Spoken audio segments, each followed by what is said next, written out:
आज पत्रकार वार्ता का आयोजन किया गया है।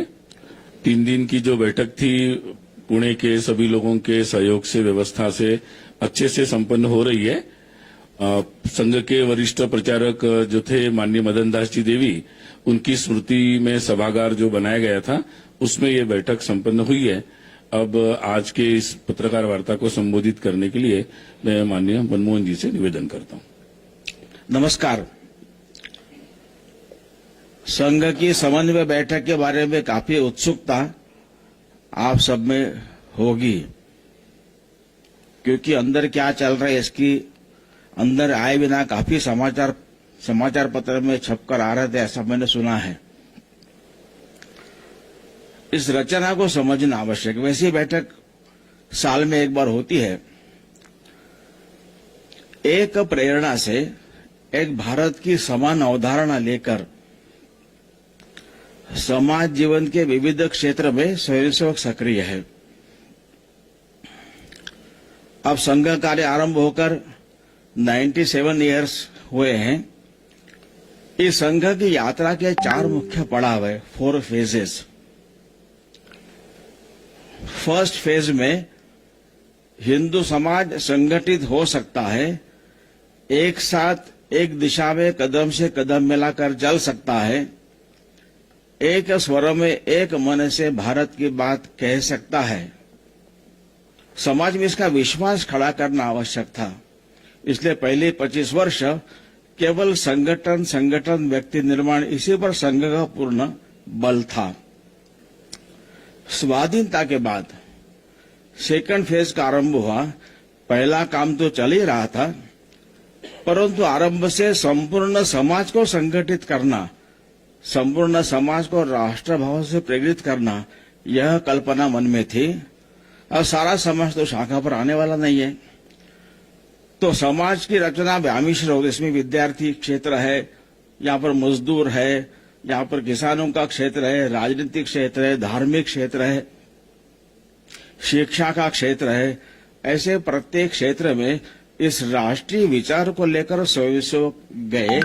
उन्होंने संगठन खड़े किए, जिसको आजकल विविध क्षेत्र कहते हैं। ये संघ कार्य का एक्सटेंशन का एक भाग था। First, you can call it first progressive unfoldment. ऐसे अभी 35-36 संगठन देश में काम कर रहे हैं। तो संघ की कल्पना ऐसी, ये सभी संगठन स्वायत्त स्वतंत्र है, संघ के विंग्स नहीं है। इनकी निर्णय प्रक्रिया स्वतंत्र होती है, लेकिन समाज जीवन के विविध क्षेत्र में काम करते उनके अनेक अनुभव आते हैं, उनके अनेक ऑब्जर्वेशंस होते हैं। तो ऐसे अनुभवों को साझा करना, ऑब्जर्वेशंस को शेयर करना, इस हेतु से मुख्यतः यह समन्वय बैठक होती है। जब मैंने 4 फेज की बात की, संघ का कार्य विस्तार का यात्रा का 3rd फेज डॉक्टर हेडगेवार जन्म शताब्दी के पश्चात 1990 के बाद शुरू हुआ। इसका मुख्य स्वरूप था to outreach in the society, कि नैसर्गिक आपत्ति के समय स्वयंसेवक हमेशा आगे आकर काम तो करते ही थे, लेकिन समाज का जो पिछला वंचित और अनेक अभाव में जीने वाला समाज का वर्ग है, वहां तक जाकर एक संवेदना के आधार पर अपनापन दिखाकर सेवा कार्य आरंभ करना, राष्ट्र की सर्वांगीण उन्नति करने का लक्ष्य संघ का है। केवल स्वयंसेवक नहीं करेंगे तो समाज के ऐसे अनेक लोग, अच्छे लोग, सोचने वाले लोग हैं, ऐसे लोगों को साथ लेकर करना है। तो उनका संपर्क विभाग शुरू हुआ, और तब तक भारत में जर्नलिज्म के साथ साथ मास का शब्द भी जुड़ गए थे। तो प्रसार माध्यमों के सभी साधनों को उपयोग करते हुए इस राष्ट्रीय विचार को समाज तक पहुंचाना, ऐसे सेवा प्रचार संपर्क विभाग ये 91 से 94 इस रेंज में आरंभ हुए। समाज जीवन के विविध क्षेत्र में, कुछ विशिष्ट क्षेत्र में समाज परिवर्तन के लिए स्वयंसेवकों ने कार्य आरंभ किए, जिनको आजकल गतिविधि कहते हैं। उसमें कुटुंब प्रबोधन है, सामाजिक समरसता है, ग्रामीण विकास है, गौ संवर्धन है, पर्यावरण रक्षण है। ऐसे अनेक विषयों में स्वयंसेवकों ने काम शुरू किया। ये संघ का 3rd फेज का भाग था। और 2006 में पूजनीय श्री गुरु जी के जन्म शताब्दी के समय से जो 4th फेज का आरंभ हुआ, वो यानी प्रत्येक स्वयंसेवक ने राष्ट्र की सर्वांगीण उन्नति की दिशा में कुछ सक्रियता उसकी बढ़नी चाहिए। ऐसे 4 फेजेस का यह काम मुख्यतः संघ का चल रहा है। इसमें विविध क्षेत्रों की रचना ये संघ कार्य के प्रोग्रेसिव अनफोल्डमेंट का भाग मुख्यतः है।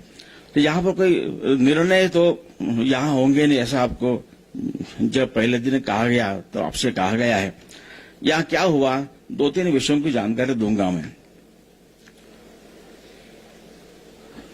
संघ की प्रेरणा से चलने वाले जितने 35-36 संगठन हैं, सभी संगठनों में महिलाओं का सहभाग बढ़े। इस हेतु से यहाँ पर जो महिलाएं काम करती है, कार्य करती है, तो ऐसी विविध क्षेत्रों में सक्रिय महिलाओं को एकत्र बुलाकर एक महिला समन्वय का काम यहाँ पर चला है।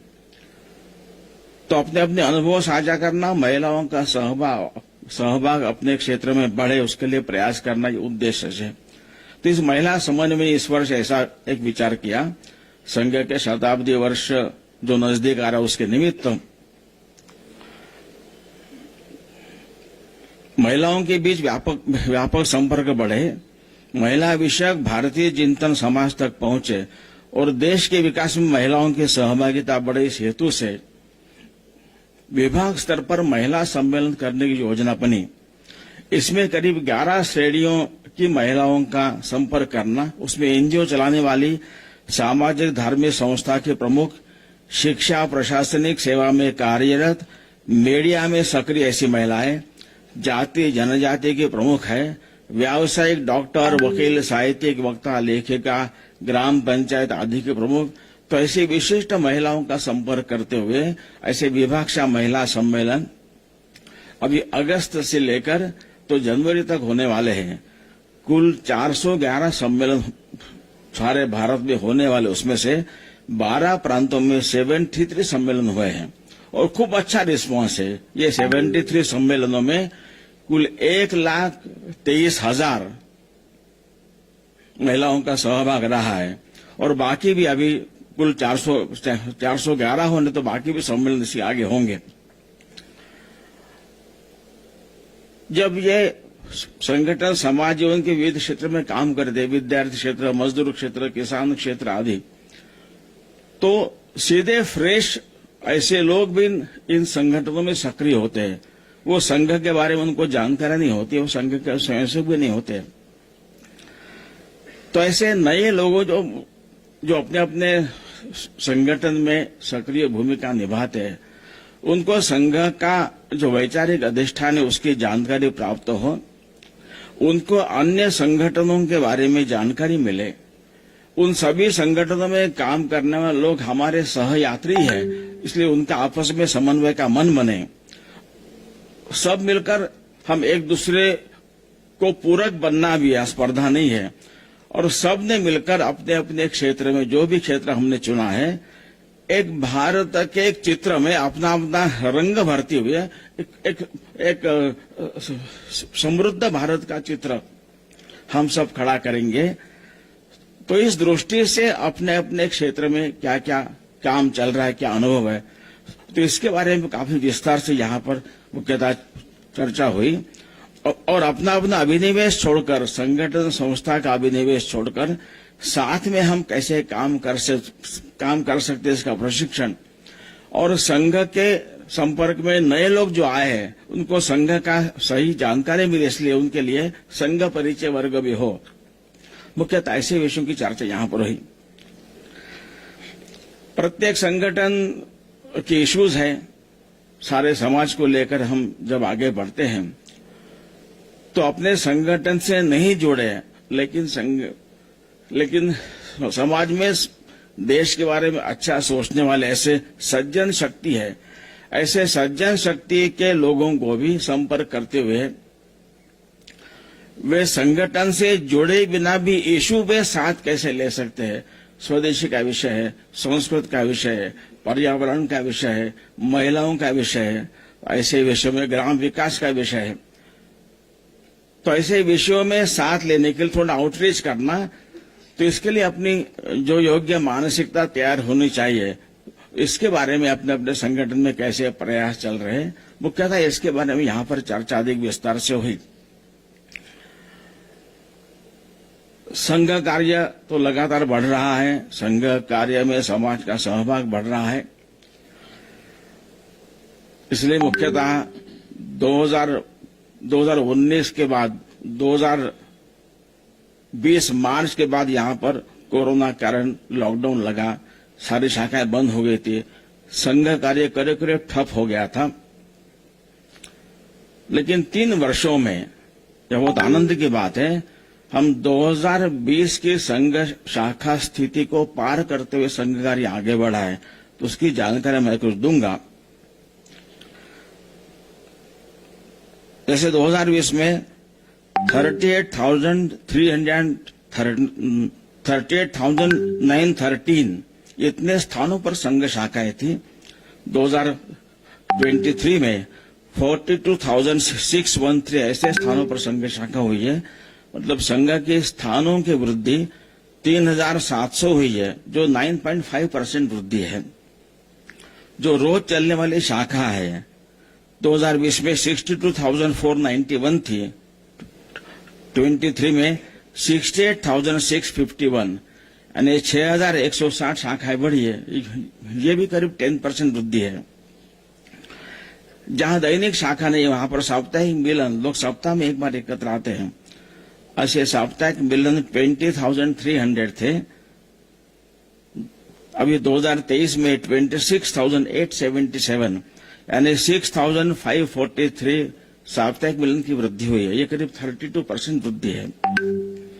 और महीने में एक बार एकत्र आना को सामाजिक विषयों पर वहां पर चर्चा करने, जिनको संघ मंडली कहते हैं, ऐसे करीब 8,732 पहले थे 2020 में, जो भी 10,412 ऐसे हुई है, यानी करीब 19% वृद्धि इसमें हुई है।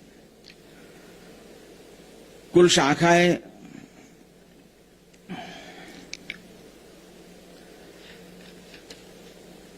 68,651 है, जो रोज चलने वाली शाखा है। तो इसमें 60% शाखाएं छात्रों के बीच चलती है, विद्यार्थियों के बीच चलती है। 30% शाखाएं 40 साल से कम आयु के जो कमाने वाले तरुण व्यवसाय तरुण उनके बीच चलती है। 10% 40 साल के ऊपर के लोगों के लिए मुख्यतः होती है। और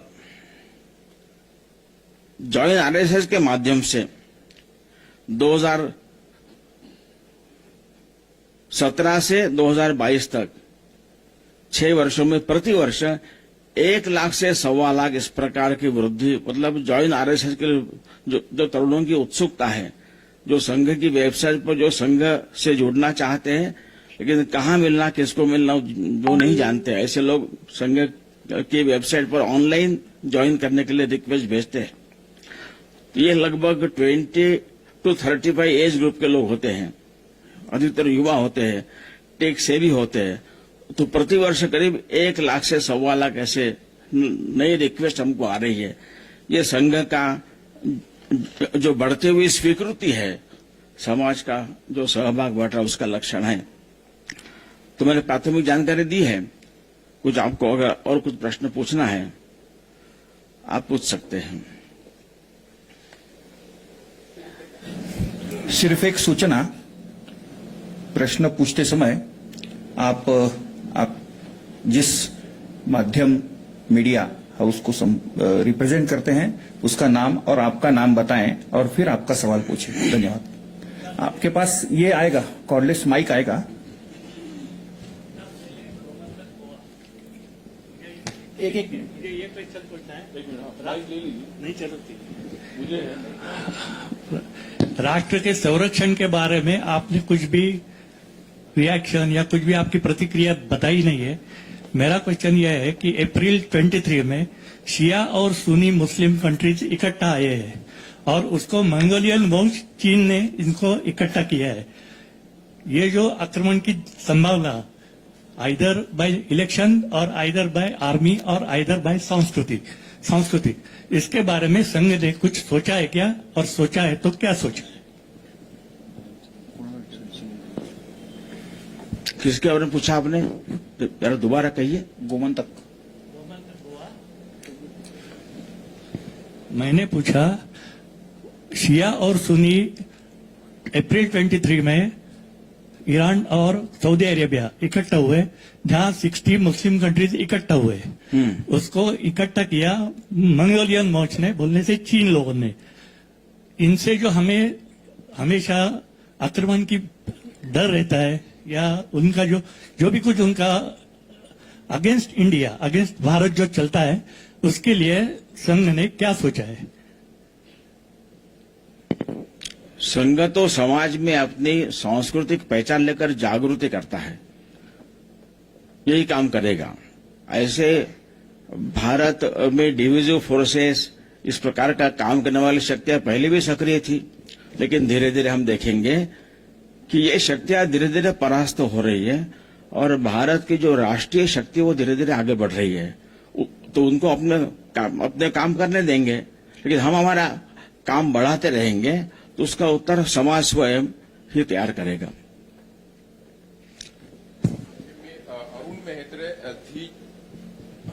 मी अरुण मेहत्रे, झी 24 तास वृत्तवाहिनीसाठी काम करतो। 3 प्रामुख्याने माझे प्रश्न आहेत। सुनीलजींनी पहिल्या पत्रकार परिषदेमध्ये सांगितलं होतं की चर्चित मुद्द्यांवरती या बैठकीमध्ये चर्चा होणार, निर्णय नाही पण चर्चा होणार। त्यातला पहिला मुद्दा जो आहे, मणिपूरमध्ये होत असलेल्या हिंसाचाराविषयी या बैठकीमध्ये काही चिंता किंवा चिंतन घडलं का?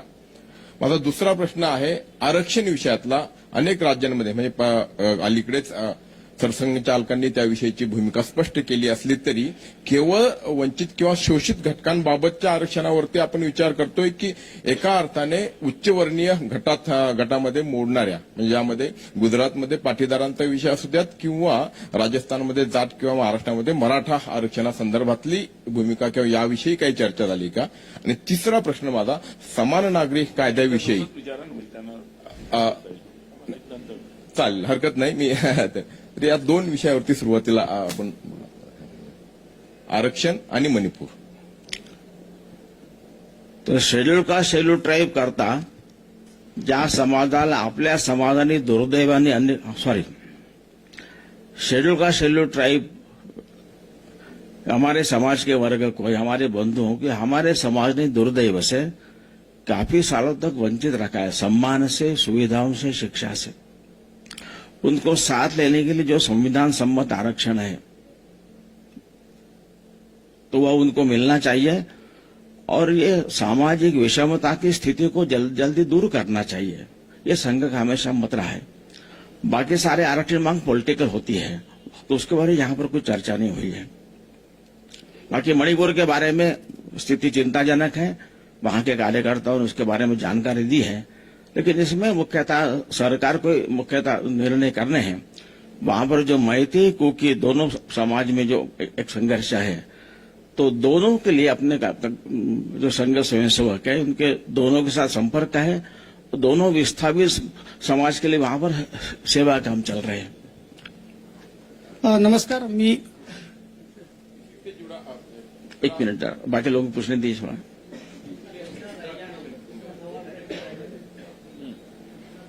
नमस्कार, मी ब्रिजमोहन पाटील, सकाळ पेपरसाठी काम करतो। माझा प्रश्न असा आहे की ह्या बैठकीमध्ये शेती हा एक तुम्ही महत्वाचा मुद्दा घेतलेला होता, त्यासोबत आर्थिक विषयक हा मुद्दा महत्वाचा होता, आणि त्याचसोबत गेल्या वर्षभरापासून हा मुद्दा चर्चेत आहे आणि संघ गेल्या अनेक वर्षापासून त्यावर काम करतं, अनेकांनी बलिदान दिलेलं आहे। तर त्या राम मंदिराच्या मुद्द्यावर ह्या बैठकीत काही चर्चा झालेली आहे का? शेतीविषयी कुठलं? नाही, ते प्रत्येक संघटना आहेत ना, तो भारतीय किसान संघ है, तो अपने अपने फोरम पर सारा काम करेंगे। भारतीय किसान संघातर्फे या बैठकीमध्ये काही यहाँ पर नहीं। त्याच्यासोबत आर्थिक विषयावर काय चर्चा झाली, ज्याच्यामध्ये तुम्ही स्वदेशी आणि आर्थिक नीती हा विषय घेतलेला होता, आणि विश्व हिंदू परिषद व अन्य संघटनांच्या वतीने राम मंदिराचा मुद्दा किंवा त्याचं काय 2024 मध्ये उद्घाटन करण्याचा मुद्दा आहे, ती चर्चा गेल्या अनेक दिवसापासून सुरू आहे। त्या संदर्भात काही चर्चा झालेली आहे का? राम मंदिर निर्माण तो हो गया है, प्राण प्रतिष्ठा के बारे में उनकी क्या तैयारी चल रही है उसकी मैं जानकारी दी गई उन्होंने, इतना बताया है कि जनवरी में मकर संक्रांति के बाद कोई तिथि तय होगी तब वहां पर प्राण प्रतिष्ठा होगी। सर आर्थिक नीतीवर काही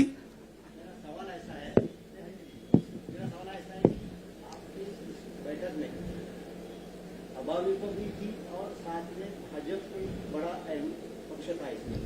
उन्होंने उनके बारे में सभी ने अपने साल में जो किए जाने वाले और आगे होने वाले इसका एक प्रेजेंटेशन किया है। तो नड्डा जी ने इस बारे में क्या प्रेजेंटेशन किया है और आने वाले 2024 के चुनाव में क्या लक्ष्य किया और क्या चर्चा हुई, इस बारे में हम जानना चाहिए हर मीडिया। नड्डा जी ने क्या चर्चा की वो तो नड्डा जी बताएंगे, वो भाजपा की जिम्मेदारी है ना। 2024 क्या वहां सब कार्यकर्ताओं की जानकारी, तो किन विषयों पर जानकारी देगी उतना केवल मैं बताऊंगा। बाकी प्रत्येक संगठन, किसान संघ, विद्यार्थी परिषद, भाजपा, डेंगू मलेरिया जैसी बीमारी से उन्होंने उसकी तुलना की। कल सनातन के विषय पर ही बोलते हुए आरजेडी के एक नेता ने रामचरितमानस को लेकर आपत्तिजनक टिप्पणी की।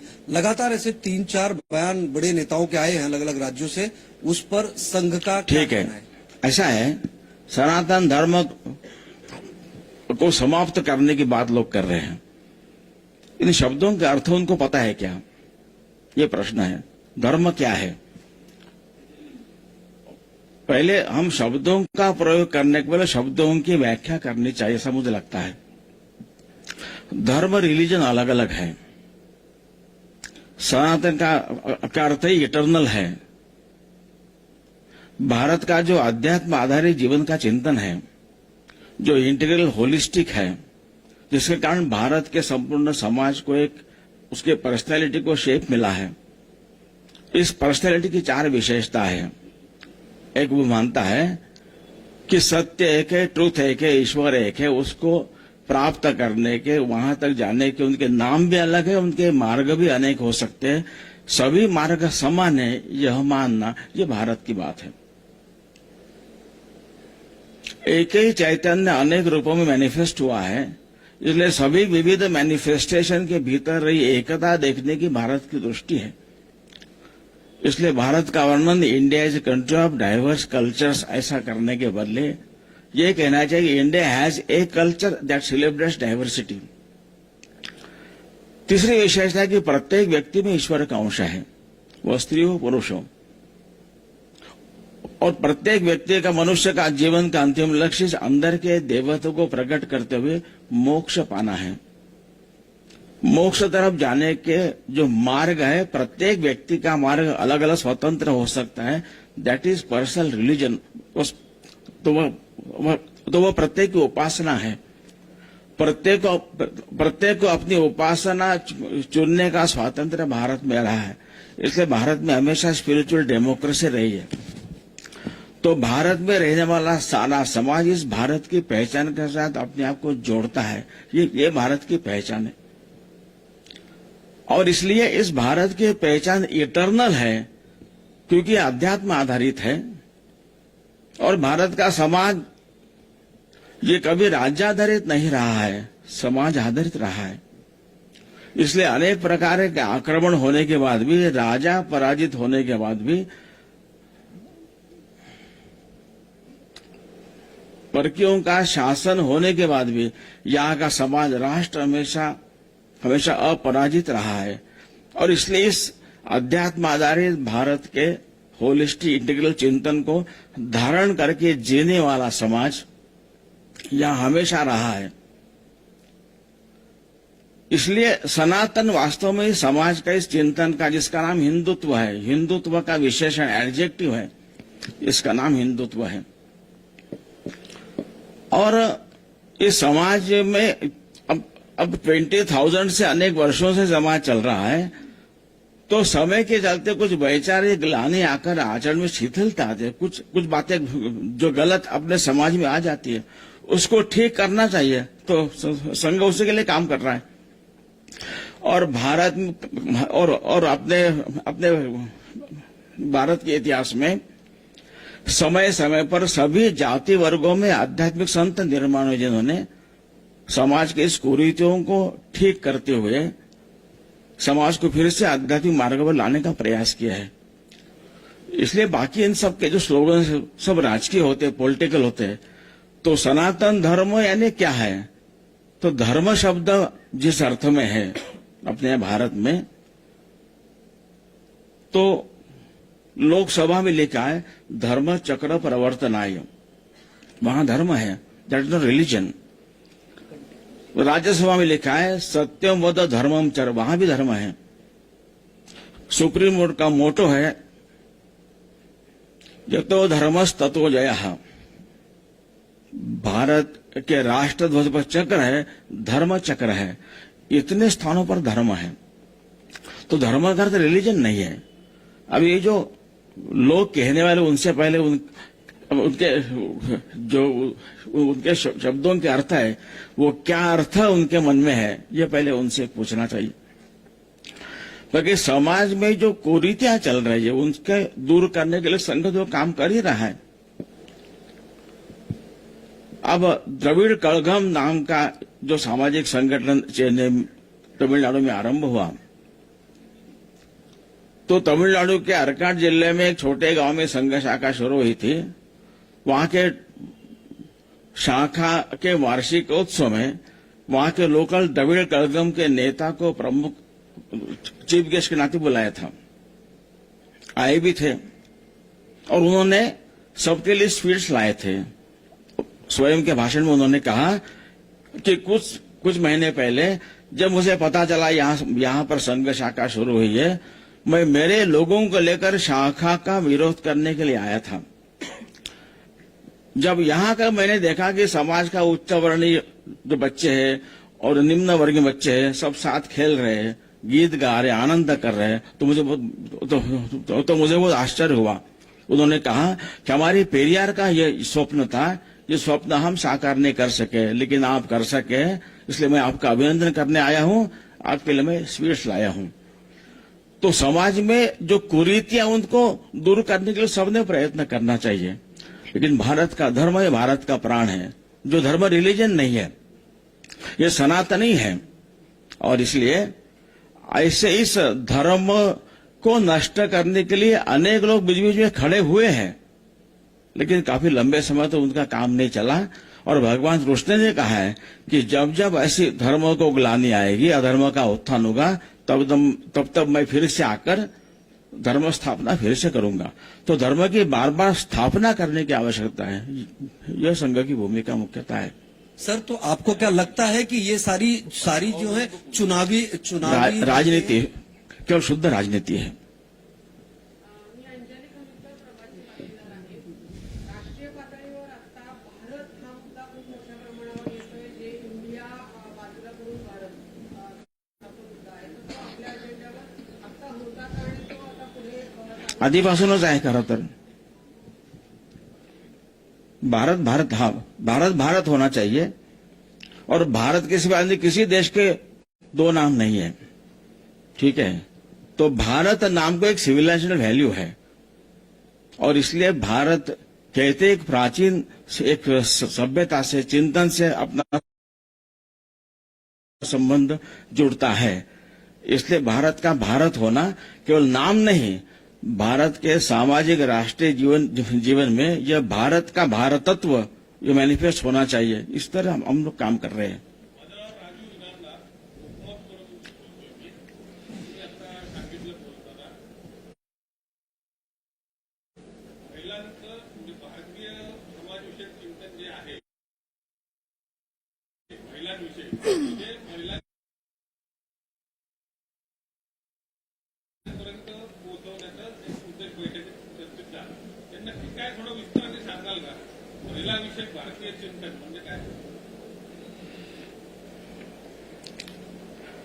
भारतीय चिंतनामध्ये भारतीय चिंतन में समाज का सबसे छोटा यूनिट फैमिली परिवार है। तो परिवार में महिलाओं की विशेष योजना है, भूमिका है मुख्यतः, और महिलाओं को